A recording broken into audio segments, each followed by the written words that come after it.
सबैलाई नमस्कार। आज चाहिँ मेरो धेरै दिनपछि आउँदा सुरुवात भएको छ। सबैलाई फेरि पनि नमस्कार। आज चाहिँ म गोठालो बाख्रा आएको छु।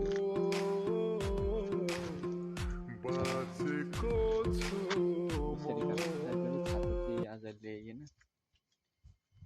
हाम्रो गाउँको चाहिँ यो मन्दिर देख्न सक्नुहुन्छ। यो शिवजीको मन्दिर सर हाम्रो यो रङ चाहिँ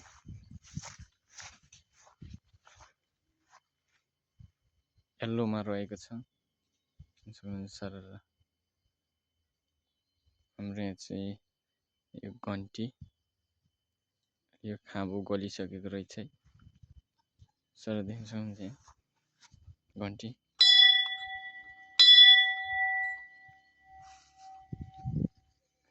देख्न सक्नुहुन्छ सर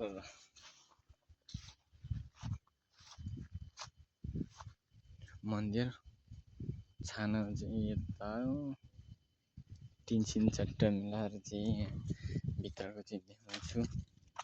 चाहिँ यस्तो छ साथीहरू, यो तारहरू चाहिँ यस शिवरात्रिको दिन रमाइलो गर्नुले यो तार जडान गरिन्छ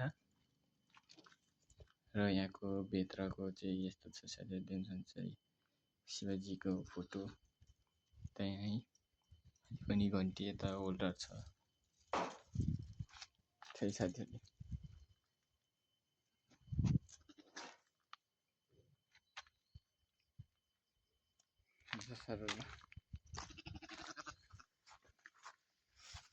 साथीहरू म त हजुरहरूलाई फेरि पनि देखाइदिनेछु। देख्नुहुन्छ सर चाहिँ स्ट्यान्ड पोस्टर सुटर छ, मूर्ति छ यहाँ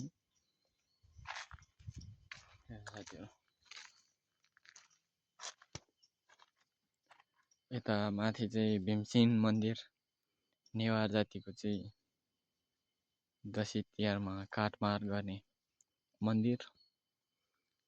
यता चाहिँ बाख्रा चरिरहेको छ सर र यति भन्दै आजलाई छोटो मिठो ब्लग यति नै साथीहरू। नमस्कार, जय नेपाल।